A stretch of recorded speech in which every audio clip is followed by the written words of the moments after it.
Ustaz, bagaimana saat ketika kita berpindah alam, saat itu kita ingin menyolati, menggapani, kemudian menguburkan diri kita sendiri itu bagaimana caranya, Ustaz? Ya, jadi pandangannya tetap secara zahir dan batin. Makanya kita mesti mengenali siapa yang makmumnya dan siapa yang imamnya. Padahal kita ini sholat. Ya.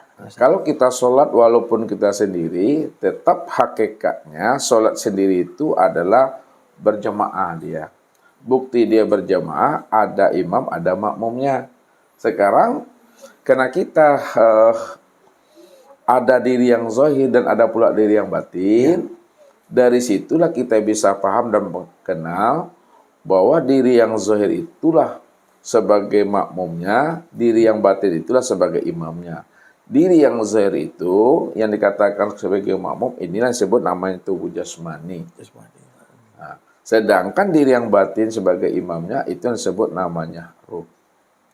Lalu kita ambil makna hakikatnya bahwa Allah cuma yang wujud, Allah cuma yang nyata, Allah berzahir dan berbatin. Ya, zahirnya Allah pada rupa ruh. Dan zahirnya Allah pada rupa tubuh. Jadi ketika kita meninggal dunia, ya, dibahasakan kita juga di situ, itu tiada lain adalah Muhammad namanya. Muhammad itu kekasihnya Allah. Maka diri yang batin yang bernama Allah tadi, maka dialah yang menyolatkan namanya Muhammad itu. Namun hakikatnya tiada lain, Allah itu sendirilah yang menyolatkan akan dirinya sendiri. Jadi Allah itu nama diriku. Sedangkan Muhammad itu adalah nama daripada wujud diriku. Nah, cuma kalau dipakaikan ke dalam bahasa makna hakikatnya, setelah kita paham bahwa Allah itu adalah dirinya, Muhammad itu wujudnya, disitulah duduknya kala lisanah. Tak boleh lagi disebut di situ setelah kita mengerti. Tidak ada kata dan tidak ada suara. Tapi ketika kita turun ke alam syariat, memahaminya, ada hamba, ada Allah, ya, ada khalik dan ada makhluk, maka disitulah berlaku, artinya penjabaran ilmunya, ada yang imamnya, ada yang makmumnya. Pak Jul meninggal, yang meninggalkan tubuh itu kan makmum tibanya. Kalau dikasih nama, namanya Muhammad. Nah, siapa yang menyolatkan? Yang menyolatkan itu adalah ruh. Ya, siapa ruh itu? Ruh itu adalah rahasia aku. Kalaulah ruh itu rahasia aku, maka ruh itu sebenarnya aku. Aku itu sebenarnya Allah tadi. Maka ruh itu, ini bahasanya syariat diturunkan. Ruh itu yang menyolatkan tubuhnya. Walaupun kita tahu hakikat ruh dan tahu pula kita hakikat tubuh adalah Muhammad dan Allah, tapi tak disebutkan di situ. Karena ini kita akan membahas siapa yang imamnya dan siapa yang makmumnya. Ya, jadi ruh itulah yang menyolatkan namanya tubuh ini. Jadi kita mesti kenal. Ya, kalau kita tidak ada ilmunya, walaupun kita dah tahu mengenal akan diri, tapi tidak dapat ilmunya, tetap kita tidak akan pernah tahu menyolatkan namanya batang tubuh itu. Jadi ikut kita memandikan, ya, ikut kita mengapani, ikut pula kita menyolatkannya. Artinya diri kita itu menyolatkan diri kita juga, Ustaz, ya? Seperti itu. Iya, jadi diri yang batin menyolatkan diri yang zahir. Diri yang zahir, ya, disolatkan oleh diri yang batin. Itu juga putarnya itu. Itu kapan dilakukan itu, Ustaz? Menyolatkan, memandikan, mengapani dan menguburkan. Iya. Ya, setelah berpisahnya ruh tadi melepaskan tubuhnya, ini disebut namanya mati secara hukum syariat. Mati secara hukum syariat kan berpisahnya ruh dengan tubuh. Ya, Ustaz. Ya, makanya ada tubuh, ada ruh. Jadi ruh yang mau ikut memandikan, ruh ikut juga mengapani, ruh juga ikut menyolatkan, ruh juga ikut menguburkan batang tubuhnya. Ini memahami hakikat imam dengan makmum. Namun kalau kita kembalikan dia kepada hakikatnya, siapa tubuh Siapa pula ruh? Tubuh dan ruh itu tiada lain adalah Nur Muhammad. Nur Muhammad. Nur Muhammad. Nah, sekarang Nur Muhammad itu apa bagi Allah? Nur Muhammad itu sebenarnya itu adalah wujudku tuh. Ya, dalam bentuk Nur Muhammad. Ya. Jadi antara Allah dengan Muhammad pun tidak pernah berpisah dia. Tidak pernah dia bercerai. Ya, jadi kalau dikatakan diriku ini, ya, itulah yang disebut namanya Allah. Ya. Sedangkan wujud diriku ini yang disebut namanya Muhammad. Sedangkan diri dengan wujud diri mana bisa berpisah dia. Takkan pernah dia bercerai. Zat dengan sifat tidak pernah bisa berpisah cerai dia. Ya, Ustaz. Jadi zat itu dirinya, sifat itulah wujud dirinya. Namun dia esanya. Cara penyampaiannya, cara penguraiannya nampaknya ada dua wujud berpisah. Namun hakikatnya satu. Cuma kalau kita dah paham hakikatnya satu, tidak ada pertanyaan di situ lagi. Tidak ada bahasa, oh dia menyolatkan, dia memandikan. Tidak ada bahasa, dia pulang lalu dia kembali. Mana pernah Allah itu datang lalu dia kembali. Kembali lagi, betul Ustaz. Nah, makanya di sini. Ini kan muncul Ustaz waktu Ustaz mengatakan bahwa kita wajib menyolatkan diri kita sendiri, mengapani, memandikan dan menguburkan. Kita wajib, Ya. kan? Nah, itu apakah maknanya dengan kita telah mengenal hakikat diri sejati, secara otomatis hal itu sudah bisa lepas dari kewajiban itu, Ustaz? Ya itulah dia sebenarnya. Tidak ada pertanyaan itu sebenarnya lagi. Tidak ada pertanyaan itu. Paham itulah Ustaz ya. Paham. Dipaham itulah dia Ustaz. Ya. Nah, Pak Jul, izin bertanya lagi Pak Jul. Ustaz juga pernah bertanya bagaimana cara menuliskan kalimat la ilaha illallah tanpa pena, tanpa spidol segala macam Ustaz, tanpa hati atau sebagainya itu. Dan jawabannya adalah sholat itu Ustaz. Ya. Nah ini bagaimana maksudnya Ustaz? Kenapa sholat itu yang dikatakan menuliskan kalimat la ilaha illallah tanpa spidol Ustaz? Nah, apa Ya. Jadi pertanyaan itu sebenarnya adalah untuk membuka paham kepada jamaah. Kalau jamaah itu sudah paham siapa dirinya, bahwa dirinya itu la maujud illallah, tidak ada lagi yang wujud dan nyata melainkan hanya Allah, maka disitulah Ustadz bertanya kepada dirinya, siapa sebenarnya yang berdiri, siapa sebenarnya ruku, siapa sebenarnya yang sujud, dan siapa sebenarnya yang duduk tadi. Jadi hakikat berdiri itu kan si Jalal, Jalalullah. Jalal itu kan kebesaran Allah. Makanya sifat Jalalullah pada insan itu ini yang nyata pada darah. Jadi darah itulah tempat memandang nyatanya sifat Allah. Disebut Jalalullah. Jadi yang berdiri itu adalah si Jalal. Nah, ketika ruku itu yang disebut namanya Jamalullah. Jamalullah itu adalah sifat keindahan Allah. Jadi sifat keindahan Allah ya pada diri kita ini, itulah dia nyata pada urat tadi. Ya. Nah, makanya yang berdiri si Jalal, yang ruku itu adalah si Jamal. Kemudian sujud. Nah, yang sujud itu adalah namanya Qaharullah. Qaharullah itulah tempat memandang nyatanya sifat kebesaran Allah, ya keperkasaan Allah. Nah, nyata pada diri kita ini, ya itulah pada tulang itu. Jadi tulang itu tempat memandang nyatanya sifat Qaharullah. Nah, waktu duduk, yang duduk itu adalah hakikat daripada sifat kamalullah, kesempurnaan Allah. Nah, pada diri kita ini, inilah yang nyata pada kulit dan daging.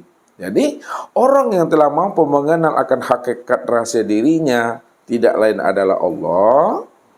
Lalu Ustaz mencoba untuk mengambil mutiara di dalam hatinya. Paham tak dia bahwa dirinya itu tiada lain la maujud illallah. Si Jalal, si Jamal, si Qahar, dan si Kamal.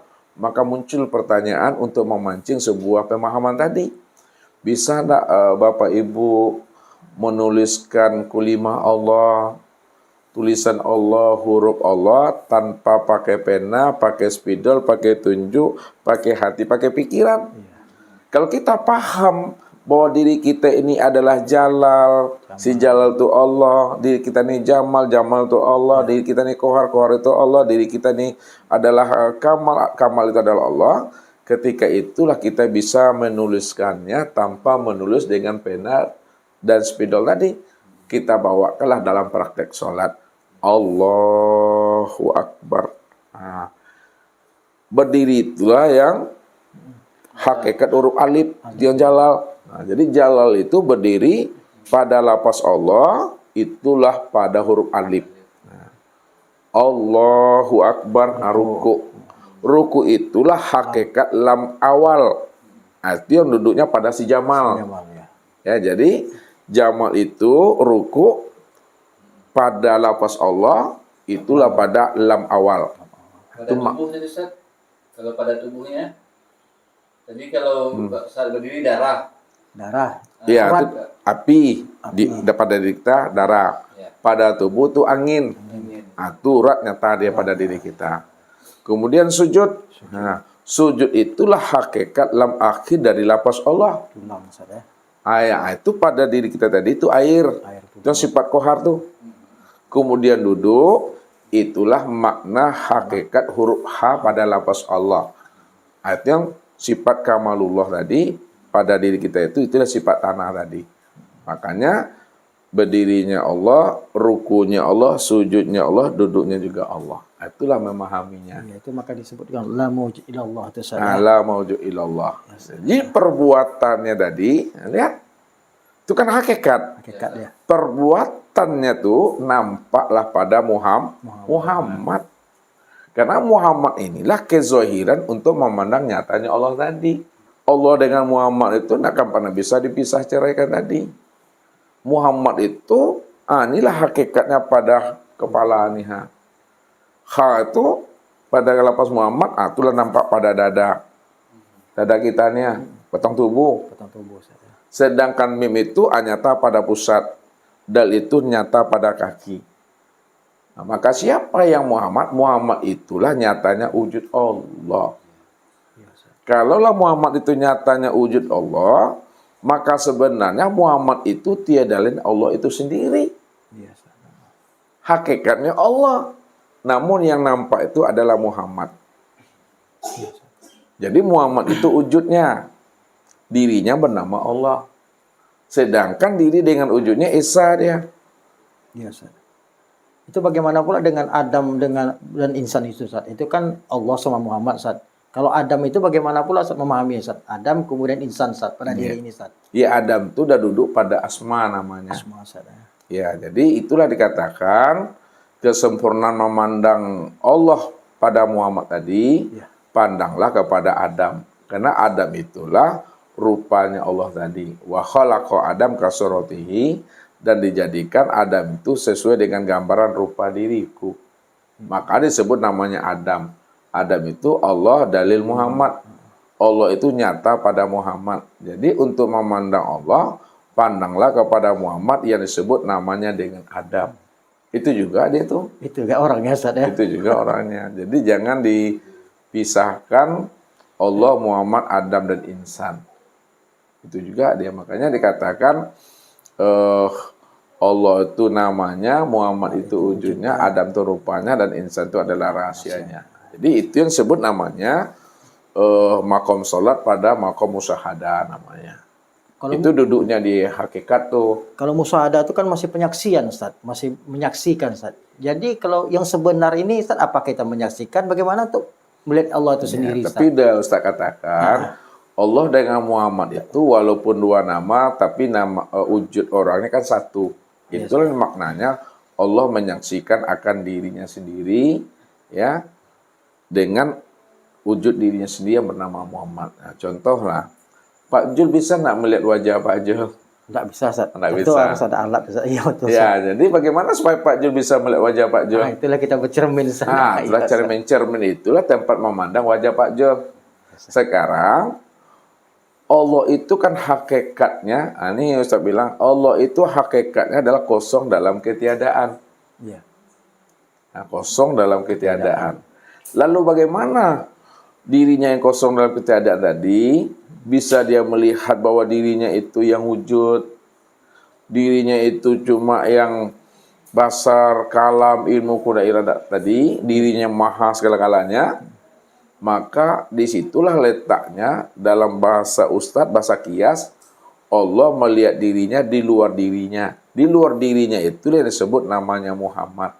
Padahal Muhammad itu tidak lain adalah wujud dirinya. Jadi kalau Allah ingin melihat dirinya itu memandangnya kepada wujudnya. Wujudnya itu, itulah tempat memandang akan dirinya. Berarti walaupun sebutan menyaksikan belum tentu dua wujud, sudah. Tetap satu wujud. Berliko pun kita kadang-kadang berliko memahaminya dua wujud, padahal satu wujud sebenarnya, Ustaz. Sama gini, ini saya buat kosong nih, kosong.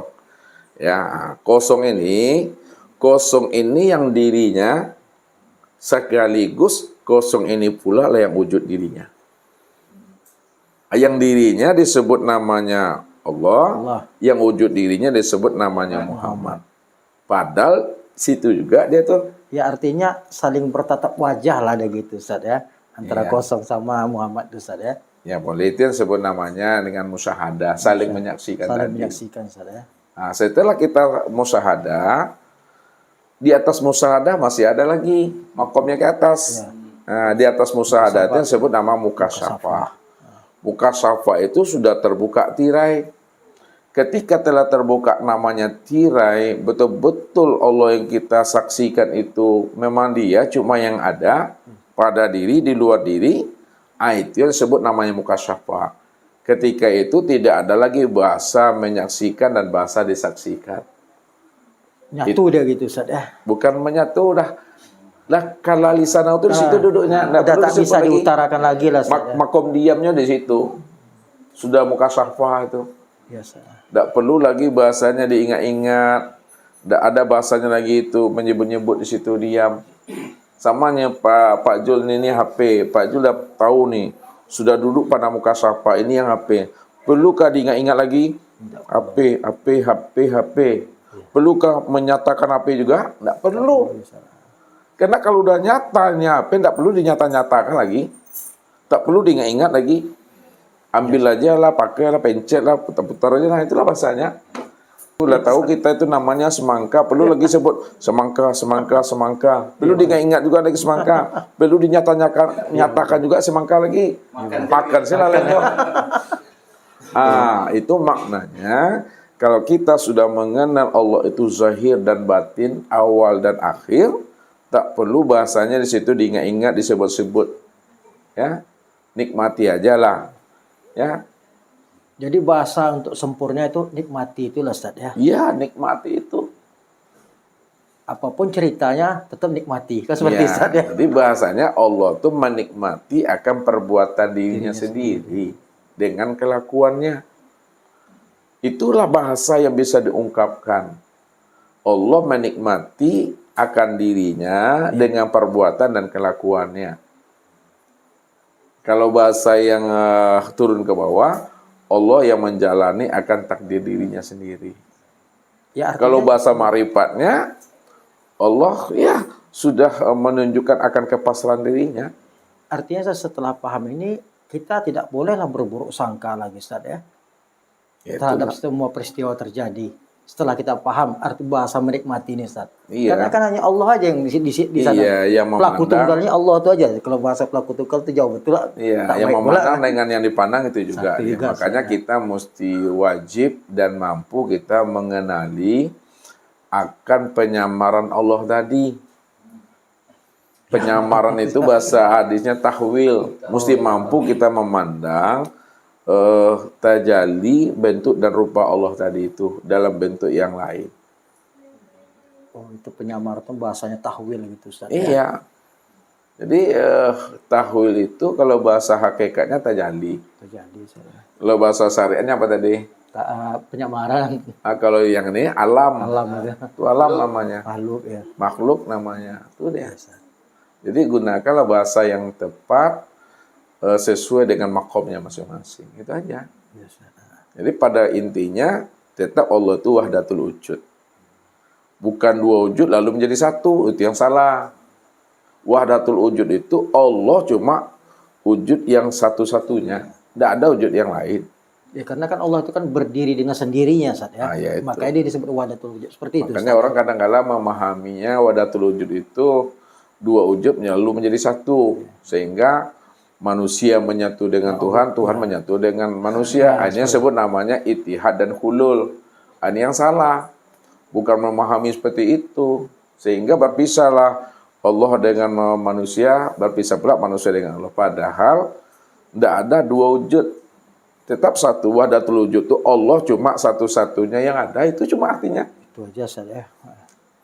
Izin tanya Ustaz. Jadi syarat sholat tadi itu kan pada makom musyahadah begitu Ustaz. Ada lagi makom mukasyafah. Jadi makom yang di mana yang sebaiknya sholat itu Ustaz berdirinya Ustaz? Apakah makom musyahadah sudah betul? Apakah makom mukasyafah? Ya, sebenarnya itu adalah sebuah istilah untuk menghantarkan kita kepada makna yang sebenarnya bahwa diri Allah cuma yang ada semata-mata. Kalau musyahadah itu kan masih ada rasa keakuan diri di situ. Ya, bahwa sholat itu mesti menyaksikan Tuhan yang kita sembah. Berarti ada kitanya, ada Allahnya. Ya, itulah diwujud. Padahal yang menyaksikan dengan yang disaksikan juga satu. Nah, ketika kita paham bahwa yang menyaksikan dengan yang disaksikan itu satu hanya Allah, maka ketika itu naiklah pahamnya kepada makom mukasyafah. Sudah terbuka tirai, rupanya yang menyaksikan dengan disaksikan dia juga orangnya. Ketika dah paham kita, yang menyaksikan dia, yang disaksikan dia juga, dia yang melihat dirinya sendiri dengan dirinya. Ketika itu dikatakan mukasyafah. Tidak ada tirai, tidak ada penghalang. Memang dia, kalau bahasa Minangnya gua balam sih lah. Ya kan? Seperti burung perkutut. Kalau udah duduk pada makom mukasyafah, maka sholat kita itu baru muncul namanya mahabbah itu. Kerinduan, bermanja-manja. Mahabbah itu yang dikatakan namanya bermanja-manja. Kan keluar bahasa syariatnya lagi itu. Yes. Kalau udah muncul rasa mahabbah itu, dari mahabbah itu baru terjadi namanya zauq. Disitulah mendapatkan namanya rasa tadi. Kenikmatan dalam sholat itu di zauq tadi Ustaz. Zauq. Kalau udah dapat zauq, di dalam zauq itu ada nikmat di situ. Sama Ustaz bilang buah kan. Kalau kita ingin mendapatkan nikmat buah tadi, buka kulitnya dulu. Setelah dibuka kulitnya, makan isinya. Ya. Setelah kita makan isinya, di dalam isi itulah muncul rasa. Setelah kita dapat rasa, di dalam rasa itu adalah nikmat. Jadi keempat-empatnya itu tidak boleh dipisahkan. Artinya apa? Di dalam syariat itu ada thariqat. Ya. Di dalam thariqat itu ada hakikat. Di dalam hakikat itulah duduknya makrifat. Mungkinkah orang itu bisa sampai kepada puncak makrifat tanpa berhakikat, tanpa berthariqat, tanpa bersyariat? Sama seperti buah tadi. Prosesnya. Ya, bagaimana mungkin kita ini bisa menikmati sebuah makanan, jeruk, buah-buahan tanpa kita menikmatinya, tanpa kita memakannya? Iya. Dibuka kulitnya baru dimakan. Dan dimakan baru dapat rasa. Dalam rasa itulah munculnya nikmat. Tak mungkin aja kita melalui hakikat. Ya, kita disodorkan namanya kopi. Ya, belum kita minum lagi kopi itu udah tahu kita itu manis satu hambarnya. Dicoba dulu, ya dicicipi dulu. Setelah dicicipi dapat rasa, disitulah dari rasa itulah kita tahu ini kurang gulanya atau ini lebih gulanya. Setelah itu barulah muncul nikmat. Nikmat itu setelah dirasakan. Jadi kalau dipahami Ustaz, yang tadi mahabbah tadi Ustaz, Allah itu bermanja-manja dengan dirinya sendiri. Iya, bermanja-manja dengan diri sendiri. Sehingga dengan bermanja-manja itu dia merasakan nikmat. Iya, itu asiknya tuh. Makna asik itu situ. Dia asik menikmati akan perbuatan dirinya sendiri. Dengan dirinya. Dengan kelakuannya. Gak ada siapa-siapa.